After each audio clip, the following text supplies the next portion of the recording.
amis sont comment? J'ai une bonne nouvelle pour vous. Oui, haut les cœurs, on y va. Et oui, la déclaration est tombée. Voilà, écoutez et restez branchés jusqu'à la fin. Mesdames et messieurs les journalistes, chers amis de la presse nationale et internationale, hier nous étions ensemble sur cette même place et nous avions indiqué que d'autres informations vous seraient communiquées dans les heures qui vont suivre. J'ai donc laissé honneur de porter à votre connaissance le communiqué qui va suivre des partis et groupements politiques de l'opposition ivoirienne relatifs à la situation sociopolitique après le 31 octobre 2020. Faisant suite à la précédente déclaration de l'opposition, en date du 1er novembre 2020, les partis et groupements politiques de l'opposition, après la parodie d'élection présidentielle du 31 octobre 2020, constatent la vacance de la présidence de la République de Côte d'Ivoire. Le peuple de Côte d'Ivoire, dans sa majorité, a suivi le mot d'ordre de désobéissance civile lancé le 20 septembre 2020 et celui relatif au boycott de l'élection présidentielle du 31 octobre 2020. En effet, le pouvoir en place et l'organe électoral illégal n'ont réussi à faire voter que 8% de l'électorat, malgré les bourrages d'urnes, toute autre forme de tricherie, d'agression et d'assassinat perpétrés contre les partisans de l'opposition. En conséquence, les partis politiques de l'opposition notent que 90% de l'électorat de ce scrutin, soit la majorité des Ivoiriennes et des Ivoiriens, a rejeté la candidature illégale et anticonstitutionnelle du président sortant Alassane Ouattara. Le caractère partisan de l'organe en charge des élections, la liste électorale truffée d'irrégularités, les décisions iniques du Conseil constitutionnel du 14 septembre 2020 invalidant certaines candidatures.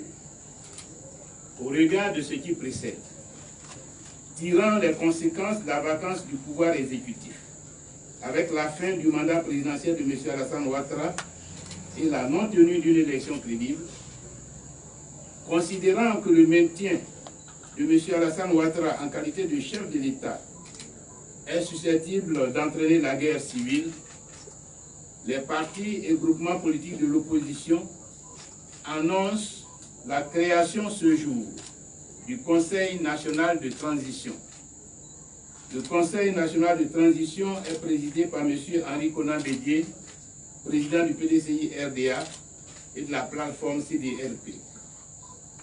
Le Conseil national de transition a pour mission de préparer le cadre de l'organisation d'élections présidentielles justes, transparentes et inclusives, mettre en place dans les prochaines heures un gouvernement de transition, convoquer les assises nationales pour la réconciliation nationale en vue du retour à une paix définitive en Côte d'Ivoire.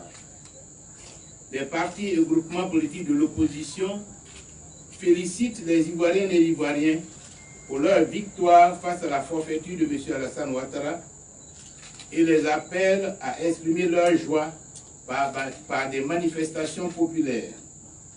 Les partis et groupements politiques de l'opposition affirment que le mot d'ordre de désobéissance civile est maintenu et demandent au peuple ivoirien de rester mobilisé jusqu'à la victoire finale. Fait à Abidjan le 2 novembre 2020, les partis et groupements politiques de l'opposition.